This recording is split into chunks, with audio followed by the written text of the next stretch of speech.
क्या आदम और हवा के पाप करने के बाद परमेश्वर ने कोई दूसरा आदम और दूसरी हवा बनाई? क्यों परमेश्वर ने आदम और हवा को अदन के बाग में से निकाल दिया था? परमेश्वर ने आदम और हवा को भले और बुरे के ज्ञान के वृक्ष का फल खाने के बाद उन्हें जीवन के वृक्ष का फल खाने क्यों नहीं दिया? उत्पत्ति अध्याय 2 उसकी 7 आयत में लिखा, तब यहोवा परमेश्वर ने आदम को भूमि की मिट्टी से रचा और उसके नथनों में जीवन का श्वास फूंक दिया और आदम जीवित प्राणी बन गया। और यहोवा परमेश्वर ने पूर्व की ओर अदन में एक वाटिका लगाई और वहां आदम को जिसे उसने रचा था रख दिया। 18 आयत में लिखा, फिर यहोवा परमेश्वर ने कहा, आदम का अकेला रहना अच्छा नहीं, मैं उसके लिए एक ऐसा सहायक बनाऊंगा जो उससे मेल खाए। 21 आयत में लिखा, तब यहोवा परमेश्वर ने आदम को भारी नींद में डाल दिया और जब वह सो गया तब उसने उसकी एक पसली निकाल कर उसकी जगह मांस भर दिया। और यहोवा परमेश्वर ने उस पसली को जो उसने आदम में से निकाली थी स्त्री बना दिया और उसको आदम के पास ले आया। उत्पत्ति अध्याय 3 उसकी 20 आयत में लिखा, आदम ने अपनी पत्नी का नाम हवा रखा क्योंकि जितने मनुष्य जीवित हैं उन सब की आदि माता वही हुई। इब्रानी भाषा में हवा यानी ईव के लिए जिस शब्द का इस्तेमाल किया गया है वो है हवा, जिसका मतलब है जिंदगी, लाइफ, जिंदगी देने वाली। अब परमेश्वर ने आदम से कहा था कि तू वाटिका यानी अदन के बाग के सब वृक्षों का फल बिना खटके खा सकता है, पर भले या बुरे के ज्ञान का जो वृक्ष है उसका फल तू कभी न खाना, क्योंकि जिस दिन तू उसका फल खाएगा उसी दिन अवश्य मर जाएगा। पर हवा शैतान के बहकावे में आ जाती है और उस फल को खा लेती है, जिसके बारे में उत्पत्ति अध्याय 3 उसकी 6 आयत में लिखा, अतः जब स्त्री ने देखा कि उस वृक्ष का फल खाने के लिए अच्छा और देखने में मन भाऊ और बुद्धि देने के लिए चाहने योग्य भी है, तब उसने उसमें से तोड़कर खाया और अपने पति को भी दिया और उसने भी खाया। और इस तरह आदम और हवा ने परमेश्वर की आज्ञा को तोड़कर पाप किया। अब परमेश्वर ने पहले आदम और पहली हवा को अदन के बाग में से बाहर निकाल दिया। क्या इसके बाद परमेश्वर ने कोई दूसरा आदम या दूसरी हवा बनाई?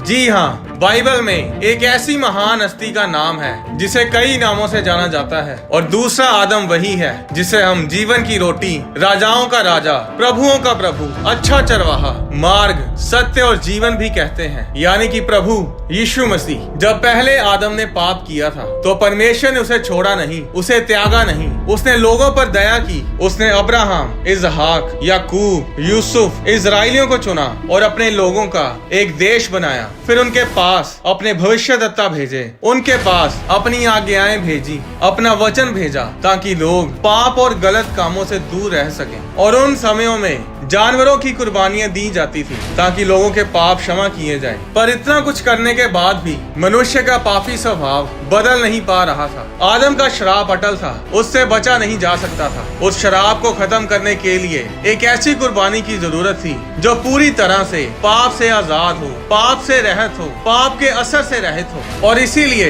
परमेश्वर ने अपने बेटे प्रभु यीशु मसीह को इस धरती पर इंसान बनाकर भेजा, आदम बनाकर भेजा। कोई भी आम इंसान उस कुर्बानी के लिए चुना नहीं जा सकता था, क्योंकि जो कोई भी पैदा होता था वो पाप ही के साथ पैदा होता था। वो पाप उसके बाप से उसके अंदर आता था और इसीलिए यीशु मसीह का जन्म किसी इंसानी बाप के जरिए नहीं हुआ बल्कि पवित्र आत्मा के द्वारा हुआ। मरियम पवित्र आत्मा के द्वारा गर्भवती हुई और उसने एक बेटे को जन्म दिया जिसका नाम यीशु रखा गया। यीशु मसीह परमेश्वर का बेटा है, वो सन ऑफ गॉड है। इसके बारे में और गहराई से मैं एक अलग वीडियो में बताऊंगा। जिस तरह पहला आदम पहले पाक था, वो बिना पाप के पैदा हुआ था, उसी तरह यीशु मसीह भी पाक थे और बिना पाप के पैदा हुए। पर पहले आदम ने पाप किया और उस पाप ने हमें परमेश्वर से दूर कर दिया। पर दूसरे आदम यानी यीशु मसीह ने कोई पाप नहीं किया, उसने पाप रहित जीवन जिया। हर परीक्षा पर वो जयवंत हुआ और उसकी कुर्बानी ने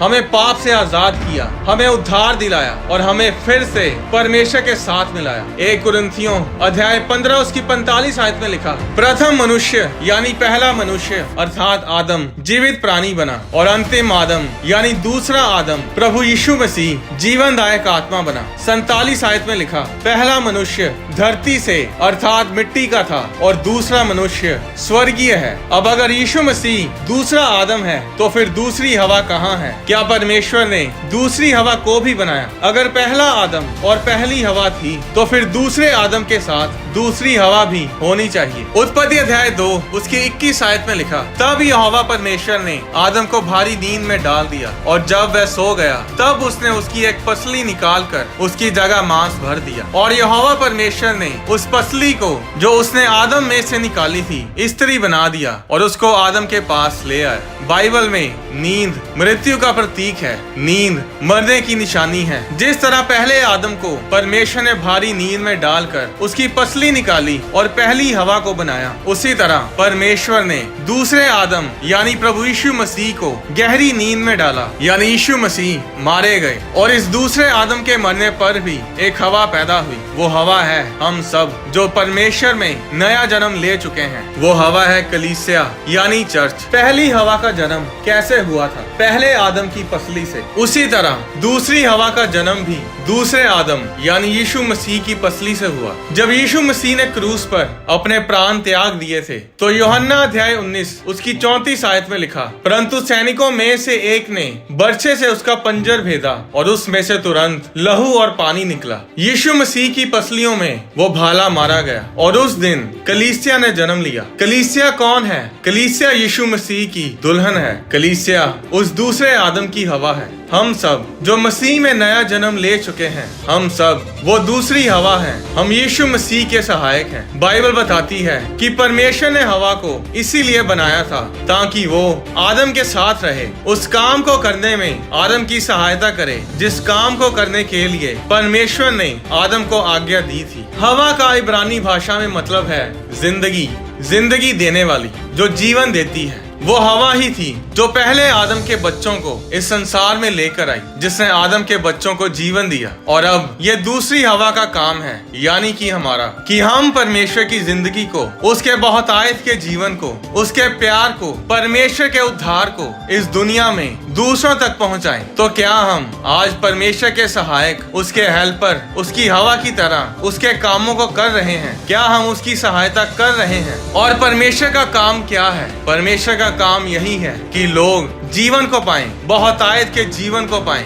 लोग पाप से आजाद हों और उद्धार को पाएं। बाइबल में लिखा है कि परमेश्वर ने संसार से ऐसा प्रेम किया कि उसने अपने इकलौते बेटे प्रभु यीशु मसीह को हमारे लिए दे दिया, ताकि जो कोई उस पर विश्वास करे वह नाश ना हो बल्कि अनंत जीवन पाए। परमेश्वर चाहता है कि लोग बचाए जाएं, लोग नाश ना हो बल्कि बहुतायत का जीवन ग्रहण करें। और यही काम हमारा है कि हम परमेश्वर की सहायता करें, कि हम लोगों तक परमेश्वर के सुसमाचार को पहुंचाएं, परमेश्वर के वचनों को पहुंचाएं, कि परमेश्वर उनका धर्म बदलने के लिए नहीं बल्कि उनका जीवन बदलने के लिए आया है। अपने जीवन को दूसरे आदम यानी यीशु मसीह की हवा की तरह जियो, परमेश्वर के सहायक बनकर उसके कामों को इस धरती पर करो, क्योंकि आप कोई मामूली से इंसान नहीं हैं। आप वो हैं जिसके अंदर से जीवन जल की नदियां बहती हैं। इफ्सियों अध्याय 5 उसकी 22 आयत में लिखा, हे पत्नियों अपने पति के ऐसे अधीन रहो जैसे प्रभु के, क्योंकि पति पत्नी का सिर है जैसे कि मसीह कलीसिया का सिर है और स्वयं ही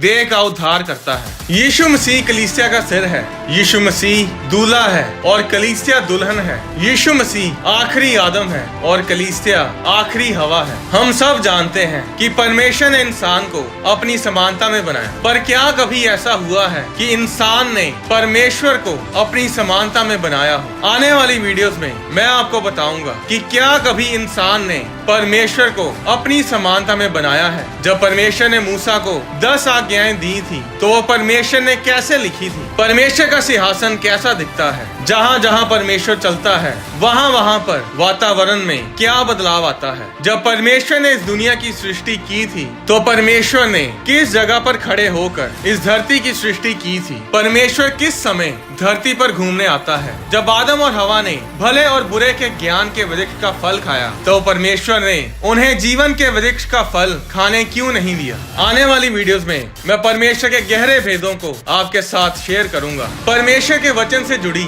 और भी वीडियोस को देखने के लिए आप हमारे YouTube channel Holi spirit productions को सब्सक्राइब करें। आप Facebook और Instagram पर भी हमारे पेज होली स्पिरिट प्रोडक्शंस को फॉलो कर सकते हैं। अगर आप फिल्म प्रोडक्शन के लिए या फिर इवेंजलिज्म के लिए अपनी डोनेशंस देना चाहते हैं तो आप cato.org पर अपनी डोनेशंस दे सकते हैं। आप होली स्पिरिट प्रोडक्शंस के बैंक अकाउंट में भी अपनी डोनेशंस भेज सकते हैं। परमेश्वर आपको आशीष दे।